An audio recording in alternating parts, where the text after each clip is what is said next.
Warning: the following content may not be suitable for all listeners and contains crude humor that may be offensive to some.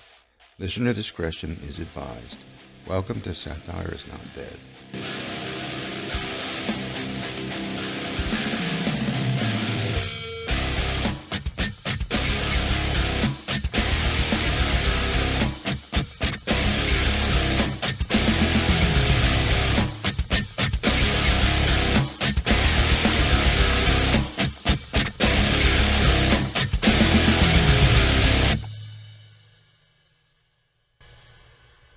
Welcome to Satire is Not Dead. If you're rejoining me from last week, welcome back. If you're joining me for the first time, welcome. I am your host, Harvey. I don't know if you noticed, but I toned down the intro music after my voiceover because I have an ear for these things. And I just felt like, with my creativity... Okay, so I was advised in a very professional manner, as you just heard, to tone down the intro music. Also, I received an email from a representative of a publication that will remain unnamed, stating to refrain from using their material in my podcasts. I had been reading from a publication, and I was told by someone I've consulted with in mass communications he'd been in there for 20 years, who said as long as you cite your source and the author, then it's fine. But I went ahead and submitted a request with this publication to use it, and they basically just sent me an email back saying, no, don't use it. You're not allowed to.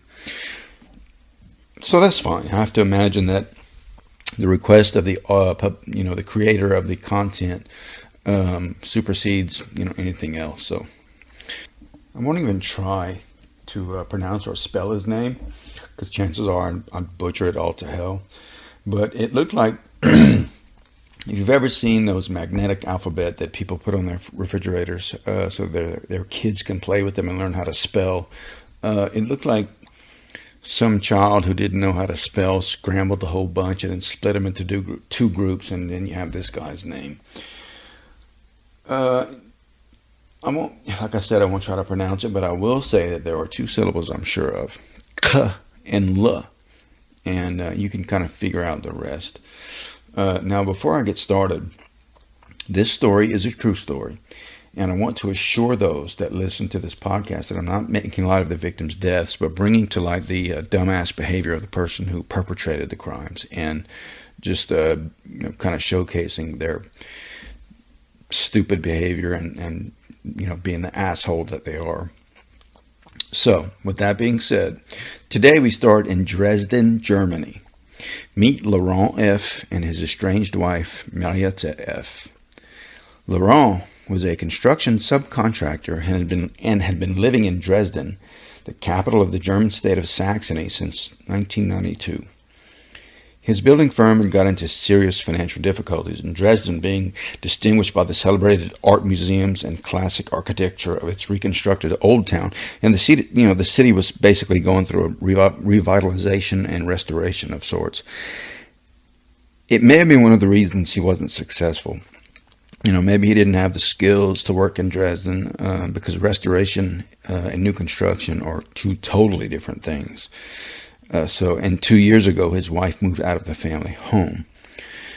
To help supplement his company's shortfallings, he was arrested with a kilo of crystal meth while trying to smuggle it into the country from Poland. I think his drug smuggling situation actually precipitated his wife deciding to leave him. But according to legal documents, he increasingly blamed his ex-wife, for his troubles and wanted revenge, putting his twisted plot into action when the two children were staying with him. The prosecutor told the court he was acting out of revenge because his wife had separated from him and injured his self-esteem. Yeah, no shit, asshole. It's called divorce. Anytime you're on the receiving end of a breakup or divorce, whatever, your self-esteem is going to suffer somewhat. But this guy kind of took it to a whole new level. The Frenchman, identified only as 55-year-old Laurent F. because of local privacy laws where he lives, had put little Leo and Maya, ages 5 and 2 respectively, into bed to make it look like they were sleeping after blocking their tiny airways with industrial expanding foam after strangling them with his bare hands. By using the expanding foam, he wanted to make sure that nobody was able to resuscitate them at the last minute. If a person can do this to another person who is the most heinous person on earth, someone who has done nothing but evil deeds their entire lives, then there's something wrong with that person. But to be able to do this to your own children in this way, simply to spite an ex-wife, then that person has to have some very basic fundamental issues that are flawed beyond recognition.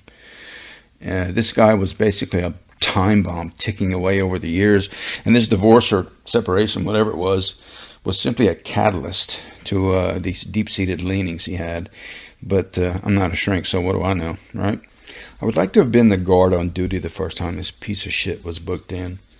I'd take him to his cell, and this is what he'd hear just before I'd slam the cell door. Ga-da-da-da-da-da. Just to totally fuck with him. Later I'd bring him his first meal. Hi, Laurent, is it? Yeah, hey, you look a bit uncomfortable, a little anxious. I know being in here is stressful, so to help you relax, I thought I'd give you a housewarming gift of sorts. It's a spork, but a very special spork. You know, we can't give you jailbirds a full-fledged fork because you do something really silly and try to kill someone with it, right? Okay, so the spork is made by Smith & Wesson. Sound familiar?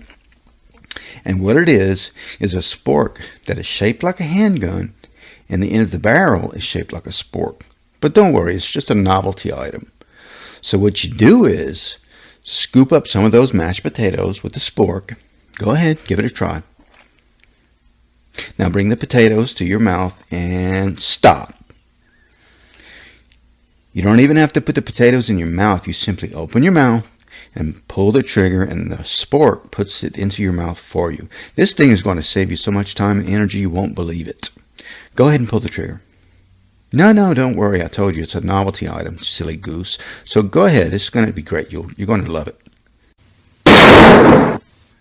All right, now, any of you other child killers and rapists need help eating your potatoes? No? I'd better not hear so much as a peep from you creeps for the rest of my shift. You got that? You! Across the hall. You look hungry. Then I'd walk back to the office. And all the inmates are in their bunks, curled up in the fetal position with urine running off of their mattresses. It'd be cool if the warden was the warden from the Shawshank Redemption. He comes down to the cell block to check on the sodomites, and he's like, what happened to him? He fell. You know, it's the universal excuse for everything that happens in prison. He fell. Yes, sir, he sure as shit did. He took a bite of mashed taters and fell over on his face, and a hole blew out the back of his head. I think some taters even came out with the brains. Goddamnest thing I've ever seen. Huh, okay, write it up that way. Boom. There, taxpayers' money saved, just like that. Due process, my ass. Just off these creeps. All right, so then he telephoned his wife, identified only as 27-year-old Marietta F., of Senegalese descent from the Republic of Senegal. That's a country in West Africa. To bring some cuddly rabbit toys Maya had left at home. And here's where the story turns a corner. When she arrived, he refused to let her see the children, and after a scuffle, attempted to kill her by hitting her from behind with a heavy object. But get this, the blow was softened by a thick wig that prevented the blow from being fatal. I mean, what the fuck was this wig made out of? Kevlar? Or maybe it was one of those big, thick powdered wigs like the Founding Fathers wore. And when he hit her, a cloud of powder flew out of it. This reminds me of the scene from Psycho 2, where Norman kills his mother with a shovel while she's sipping tea. They're in the kitchen. Norman fixes her some tea, and he offers her a sandwich. And the scene is set up, and it's really done very poorly, but it's actually, was intended to be dark comedy. But this scenario reminds me of the way it went down here. She was sitting at this table. She's sipping some tea, and he walks behind her, and he offers her a sandwich, and she says, no, thank you. And he says, You sure you won't have a sandwich? He picks up a shovel, and as she's sitting at the table, she dips her head down like to sip some tea, and he just lumberjack chops that shovel on top of her head so hard that the chair breaks from underneath her, and she goes all splayed out on the floor, dead, of course. And he just goes about his business and like it's no big deal. But that's what this scenario reminds me of. Now, this has nothing to do with this murder, but because my brain creates these cartoonish images in my mind at the mention of the powdered wigs, I've decided to do a little bit of reading on the origin of the powdered wigs. So around the time of Louis VIII, syphilis was apparently raging throughout Europe. One of the side effects of the STD was head sores and baldness. Waxy powdered wigs were used by the infected aristocrats to cover up their imperfections, but quickly became a fashion trend. As always is the case, those with money who could afford their own wigs followed suit, and soon everyone was wearing them. Most wigs were made of horse or goat hair and smelled so bad that they were powdered for a pleasing lavender or orange scent. Sure, the curled wigs were practical in terms of hiding imperfections, but men also shaved their heads so the wigs would fit properly. This had the unintended benefit of controlling lice, as the infested wigs could be removed and boiled and then restyled, killing the lice. Jesus Christ. This style reigned until the late 18th century, when natural hair came back into play. So here you have these distinguished group of men, like we see in the American historical paintings. King Louis was the one responsible for wearing these fucking ridiculous things. But in the paintings that we have of our founding fathers posing and conducting business, they were basically lice-ridden, disgusting people who slept around. But it's so ironic, they would shave their heads because they had lice, but they would also wear the wigs that were crawling with lice.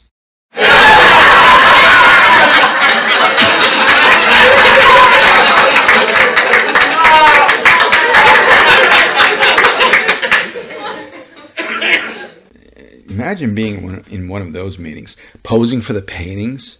I imagine the things would be a bit testy in these gatherings. If you had sores on your scalp, and remember, there was no air conditioning in this era, it had to be very uncomfortable with a goat hair wig rubbing against your sore freaking head, and would make for some pretty pissy attitudes. So anyway, I digress. So Laurent then continued trying to attack her, strangling her as she tried to make it to the entrance to the building, where she collapsed unconscious. He was then disturbed by witnesses that were also his neighbors. When the neighbors tried to awaken the children, they at first thought they were sleeping. And when they realized that they were not breathing and tried to resuscitate them, they discovered their mouths were filled with construction foam. Laurent only admitted killing his children once the trial was already underway. On the day of the murders, Laurent took pictures of his children, Leo and Maya, holding an ice cream. An expert testimony, which was rejected by the defense, alleged that the action was designed to cause the maximum damage to his wife. He was found guilty of 2 counts of murder and 1 count of attempted murder for the attack on his ex-wife. A psychologist found Laurent was an aggressive narcissist who showed a lack of empathy, but he was found fit to stand trial. Laurent's other previous offenses included rape and arson. And were those not red flags enough to tip these dummies off? And here's the kicker. He will have to serve at least 20 years in prison. So that means at age 75, he could conceivably walk free someday for killing his own children in such an evil manner. What the fuck? People have been doing stupid stuff for a long time. And they were doing it way before I was even born, or any of us, as a matter of fact. And just to prove it, there was a story. In 1930, apparently, there was a tree-sitting fad sweeping America.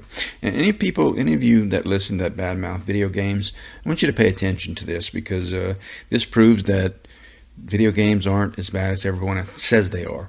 Thousands of American boys were gripped by a fad for sitting in trees, competing for bragging rights to see who could remain on a branch the longest. Here are these wholesome young boys climbing trees, competing to see who could sit in the fucking tree the longest. Whatever. Tree sitting endurance records quickly grew to hundreds of hours as tree sitters were assisted by ground crews who brought them food and supplies. The fad lasted several months until boys began falling out of trees and one broke his neck. Also, in October 1932, a Seattle woman complained to the phone company that her phone never rang, but added that she knew whenever someone was trying to call her because her dog would howl in the yard. The repairman investigated and soon located the problem. There was a short in the line, and the dog was chained to the ground line. People have been stupid since the beginning of time, so today's events and occurrences are no exception. It's just that back then it wasn't as widely circulated, and you didn't know about it as soon as it happened. In 1934, Mrs. Lloyd B. Copley, a telegraph operator, testified in a Superior Court case that when I was sleeping, my husband thought I was snoring in Morse code to signal someone outside.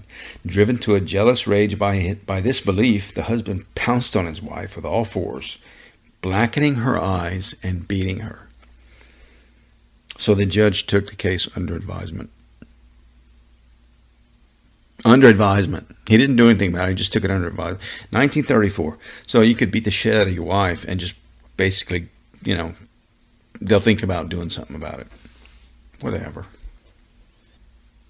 In November of 1950, a farmer in Lüneburg, Germany, reported that a number of his chickens had exploded with a loud bang while running across the barnyard.